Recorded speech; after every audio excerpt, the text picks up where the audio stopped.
ನಮಸ್ಕಾರ ಗೆಳೆಯರೇ, welcome back to new video. ಮಳೆಹನಿಗಳ ನಡುವೆ ಅರಳಿದ ಪ್ರೀತಿ. ಬೆಂಗಳೂರು ನಗರದ ಒಂದು ಶಾಂತ ಪ್ರದೇಶದಲ್ಲಿ ಆರವ್ ಮತ್ತು ನಂದಿನಿ ಎಂಬ ಇಬ್ಬರು ಯುವಕ ಯುವತಿಯರು ವಾಸಿಸುತ್ತಿದ್ದರು. ಇಬ್ಬರು ತಮ್ಮ ತಮ್ಮ ಕನಸುಗಳಿಗಾಗಿ ಶ್ರಮಿಸುತ್ತಿದ್ದ ವಯಸ್ಕರು. ಆರವ್ ಒಂದು ಸಾಫ್ಟ್ವೇರ್ ಕಂಪನಿಯಲ್ಲಿ ಕೆಲಸ ಮಾಡುತ್ತಿದ್ದರೆ, ನಂದಿನಿ ಗ್ರಾಫಿಕ್ ಡಿಸೈನರ್ ಆಗಿ ತನ್ನ ವೃತ್ತಿ ಜೀವನವನ್ನು ಕಟ್ಟಿಕೊಂಡಿದ್ದಳು.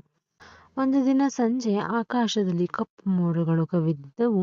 ಮಳೆ ಬೀಳಲು ಆರಂಭವಾದಾಗ ನಂದಿನಿ ಬಸ್ ನಿಲ್ದಾಣದಲ್ಲಿ ಸಿಲುಕಿಕೊಂಡಳು. ಆಗ ಅಲ್ಲಿಗೆ ಬಂದ ಆರವ್ ತನ್ನ ಛತ್ರಿಯನ್ನು ಅವಳೊಂದಿಗೆ ಹಂಚಿಕೊಂಡ. ಮೊದಲ ಭೇಟಿಯೇ ತುಂಬಾ ಸರಳವಾಗಿದ್ದರೂ ಅವರಿಬ್ಬರ ಮನಸ್ಸಿನಲ್ಲಿ ಒಂದು ಒಳ್ಳೆಯ ಭಾವನೆ ಮೂಡಿತ್ತು. ನೀವು ಇಲ್ಲಿ ಹತ್ತಿರವೇ ವಾಸಿಸುತ್ತೀರಾ ಎಂದು ಆರವ್ ಕೇಳಿದ. ಹೌದು, 2 ಬೀದಿಗಳ ಆಚೆ ಎಂದು ನಂದಿನಿ ನಗುತ್ತಾ ಉತ್ತರಿಸಿದಳು. ಆ ದಿನದ ನಂತರ ಅವರು ಆಗಾಗ ಭೇಟಿಯಾಗತೊಡಗಿದ್ದರು. ಬೆಳಗಿನ ಕಾಫಿ ಅಂಗಡಿಯಲ್ಲಿ, ಸಂಜೆ ಉದ್ಯಾನವನದಲ್ಲಿ ಅಥವಾ ವಾರಾಂತ್ಯದಲ್ಲಿ ಪುಸ್ತಕ ಮೇಳಗಳಲ್ಲಿ ಅವರ ಮಾತುಕತೆಗಳು ನಿಧಾನವಾಗಿ ಸ್ನೇಹ ಪ್ರೀತಿಯ ಭಾವನೆಗೆ ತೇಲತೊಡಗಿದ್ದವು. ನಂದಿನಿಗೆ ಚಿತ್ರಕಲೆ ತುಂಬಾ ಇಷ್ಟ. ಒಂದು ದಿನ ಅವಳು ತನ್ನ ಚಿತ್ರಗಳ ಪ್ರದರ್ಶನ ಏರ್ಪಡಿಸಿದ್ದಳು. ಆರವ್ ಮೊದಲನೇ ವ್ಯಕ್ತಿಯಾಗಿ ಬಂದು ಅವಳಿಗೆ ಶುಭ ಕೋರಿದ್ದ. ಅವನು ಅವಳ ಪ್ರತಿಯೊಂದು ಚಿತ್ರವನ್ನು ಗಮನದಿಂದ ನೋಡಿ ಅವರ ಹಿಂದೆ ಇರುವ ಭಾವನೆಯನ್ನು ಅರ್ಥ ಮಾಡಿಕೊಳ್ಳಲು ಪ್ರಯತ್ನಿಸಿದ್ದ. ನಿನ್ನ ಚಿತ್ರಗಳಲ್ಲಿ ತುಂಬಾ ಜೀವ ಇದೆ ಎಂದು ಅವನು ಹೇಳಿದ. ಆ ಮಾತು ನಂದಿನಿಯ ಮನಸ್ಸಿಗೆ ತುಂಬಾ ಹತ್ತಿರವಾಯಿತು. ಯಾಕೆಂದರೆ ಅವಳ ಕಲೆಯ ಬಗ್ಗೆ ಇಷ್ಟೊಂದು ಆಸಕ್ತಿಯಿಂದ ಮಾತನಾಡುವವರು ಅಷ್ಟು ಮಂದಿ ಇರಲಿಲ್ಲ. ಕಾಲ ಕಳೆಯುತ್ತಾ ಹೋಯಿತು. ಇಬ್ಬರು ಒಬ್ಬರನ್ನೊಬ್ಬರು ಇನ್ನಷ್ಟು ಅರ್ಥ ಮಾಡಿಕೊಳ್ಳತೊಡಗಿದ್ದರು. ನಂದಿನಿ ದುಃಖದಲ್ಲಿದ್ದಾಗ ಆರವ್ ಅವಳಿಗೆ ಧೈರ್ಯ ಹೇಳುತ್ತಿದ್ದ. ಆರವ್ ಕೆಲಸದ ಒತ್ತಡದಿಂದ ಬೇಸರಗೊಂಡಾಗ ನಂದಿನಿ ಅವಳನ್ನು ನಗಿಸುತ್ತಿದ್ದ. ಒಂದು ಸಂಜೆ ಅವರು ನಗರದ ಹೊರವಲಯದಲ್ಲಿರುವ ಒಂದು ಸುಂದರ ಸರೋವರದ ಬಳಿ ಕುಳಿತಿದ್ದರು. ಸೂರ್ಯಾಸ್ತದ ಕಿತ್ತಳೆ ಬಣ್ಣದ ಕಿರಣಗಳು ನೀರಿನ ಮೇಲೆ ಮಿನುಗುತ್ತಿದ್ದವು. ನಂದಿನಿ ಜೀವನದಲ್ಲಿ ಎಷ್ಟೇ ಕಷ್ಟಗಳು ಬಂದರೂ ಕೆಲವು ಜನರು ತಮ್ಮ ಬದುಕನ್ನು ಸುಂದರವಾಗಿಸುತ್ತಾರೆ ಎಂದು ಆರವ್ ನಿಧಾನವಾಗಿ ಹೇಳಿದ. ಹೌದು, ನಿಜ ಎಂದು ನಂದಿನಿ ಉತ್ತರಿಸಿದಳು.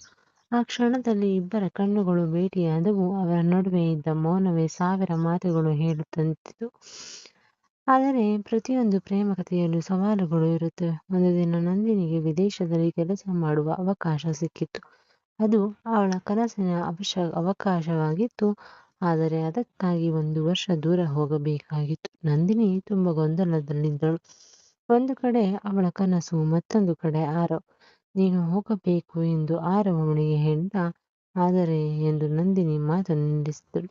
ನಿಜವಾದ ಪ್ರೀತಿ ಎಂದರೆ ಕನಸುಗಳನ್ನು ತಡೆಯುವುದಲ್ಲ, ಅವುಗಳನ್ನು ಬೆಂಬಲಿಸುವುದು ಎಂದು ಆರವ್ ನಗುತ್ತಾ ಹೇಳಿದ. ಆ ಮಾತು ಕೇಳಿದ ನಂದಿನಿಯ ಕಣ್ಣುಗಳಲ್ಲಿ ಸಂತೋಷದ ಕಣ್ಣೀರು ತುಂಬಿತ್ತು. ಕೆಲವು ದಿನಗಳ ನಂತರ ಅವಳು ವಿದೇಶಕ್ಕೆ ಹೋದಳು. ಮೊದಲ ಕೆಲವು ವಾರಗಳಲ್ಲಿ ಇಬ್ಬರಿಗೂ ಕಷ್ಟವಾದವು. ಆದರೆ ಅವರು ಪ್ರತಿದಿನ ವಿಡಿಯೋ ಕರೆ ಮಾತನಾಡುತ್ತಿದ್ದರು. ತಮ್ಮ ದಿನದ ಅನುಭವಗಳನ್ನು ಹಂಚಿಕೊಳ್ಳುತ್ತಿದ್ದರು. ದೂರ ಇದ್ದರೂ ಅವರ ಮನಸ್ಸುಗಳು ಹತ್ತಿರವಾಗಿದ್ದವು. 1 ವರ್ಷದ ನಂತರ ನಂದಿನಿ ಭಾರತಕ್ಕೆ ಮರಳಿದಳು. ವಿಮಾನ ನಿಲ್ದಾಣದಲ್ಲಿ ಆರವ್ ಅವಳನ್ನು ಎದುರು ನೋಡುತ್ತಿದ್ದ. ಅವನನ್ನು ಕಂಡ ಕ್ಷಣವೇ ನಂದಿನಿಯ ಮುಖದಲ್ಲಿ ದೊಡ್ಡ ನಗು ಮೂಡಿತ್ತು.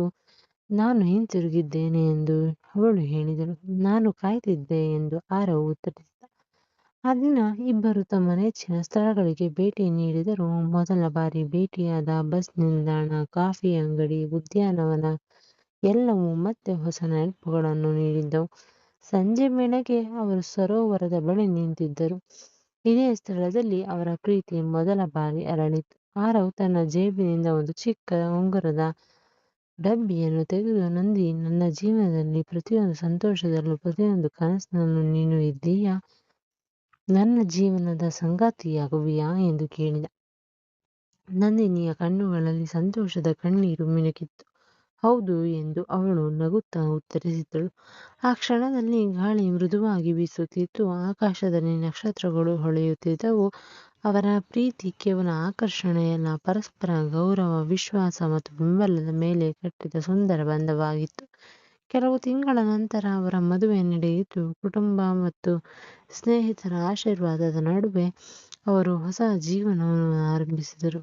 ಅವರ ಕತೆ ನಮಗೆ ಒಂದು ಪಾಠವನ್ನು ಹೇಳುತ್ತದೆ. ನಿಜವಾದ ಪ್ರೀತಿ ಎಂದರೆ ಒಬ್ಬರ ಕನಸುಗಳಿಗೆ ಮತ್ತೊಬ್ಬರು ಬೆಂಬಲವಾಗಿ ನಿಲ್ಲುವುದು, ಕಷ್ಟಗಳಲ್ಲಿ ಕೈ ಹಿಡಿಯುವುದು ಮತ್ತು ಸಂತೋಷಗಳನ್ನು ಹಂಚಿಕೊಳ್ಳುವುದು. ಮಳೆ ಹನಿಗಳ ನಡುವೆ ಆರಂಭವಾದ ಆ ಸಣ್ಣ ಪರಿಚಯ ಜೀವನ ಪೂರ್ತಿ ಉಳಿಯುವ ಪ್ರೀತಿಯಾಗಿ ಹರಡಿತು. ಇಲ್ಲಿಗೆ ಈ ಕತೆ ಮುಗಿಯುತ್ತದೆ. ಸ್ನೇಹಿತರೆ, ನಿಮಗೆ ಈ ಕತೆ ಇಷ್ಟವಾಗಿದ್ದರೆ ಲೈಕ್ ಮಾಡುವುದನ್ನು ದಯವಿಟ್ಟು ಮರೆಯಬೇಡಿ. ಮತ್ತೆ ಇಂತಹ ಇನ್ನಷ್ಟು ಕತೆಗಳಿಗಾಗಿ ನಮ್ಮ ಚಾನಲನ್ನು ಸಬ್ಸ್ಕ್ರೈಬ್ ಮಾಡಿಕೊಳ್ಳಿ. ಮತ್ತೆ ಸಿಗೋಣ. ಧನ್ಯವಾದಗಳು.